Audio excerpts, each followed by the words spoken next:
I'm going to show you how to do an exponential regression on your calculator today. I've already got the data in list 1 and list 2. We're going to take a look at it. I've already got it set up. Zoom 9. It's pretty clear that probably a straight line is not going to be the best fit. It looks to be a bit of a curvature. I am going to calculate the linear regression.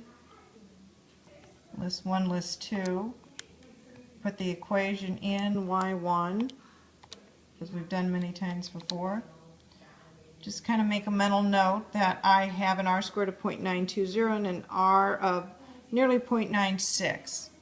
When I look at the data with the regression equation, I can see that the first point is above the line, the next 4 are below the line, the last one above again. So I anticipate when I do this residual plot that I'm going to see that same kind of pattern.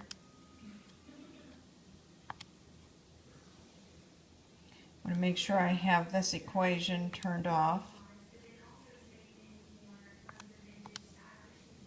And indeed I do.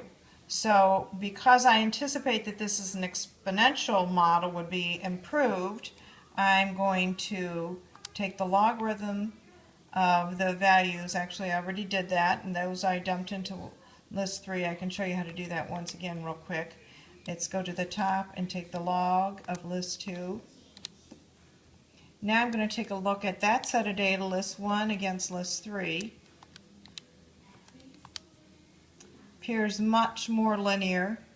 Do a regression on list 1 and whoops, stat, okay, go back.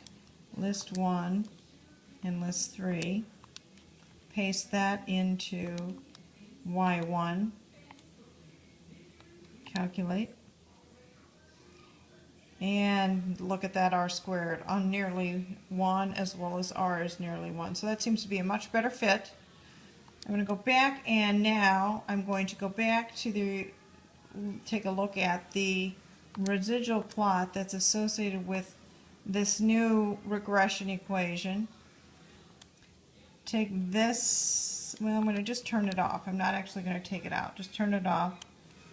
Do a zoom 9, and although you might see there's somewhat of a pattern, actually with only 6 pieces of data, this looks much better. And when I trace and take a look at, actually as I get a little closer, that residual value 0.003, the farthest one 0.004, certainly much improved upon from what we'd seen earlier.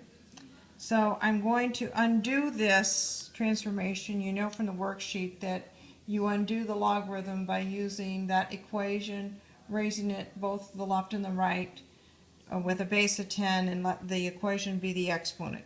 So we're going to put in y2 10 caret, and then I'm going to use the equation that's in y1 as the exponent. That's going to undo the transformation.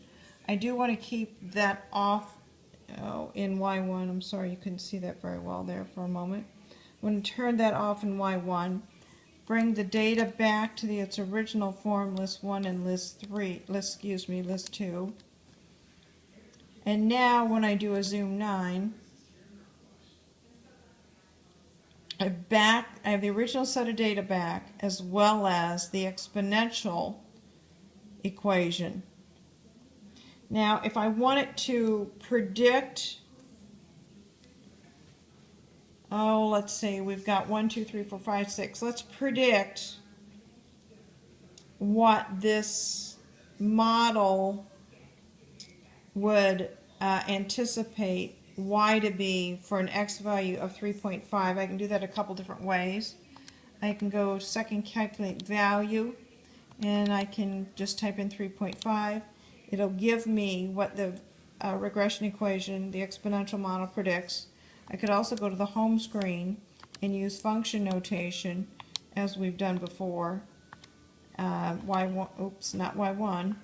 It's going to be y2 evaluated. So that's probably a pretty typical mistake, that one y2 evaluated at 3.5. And again, we get 12.379. So that's how an exponential transformation is done on your calculator.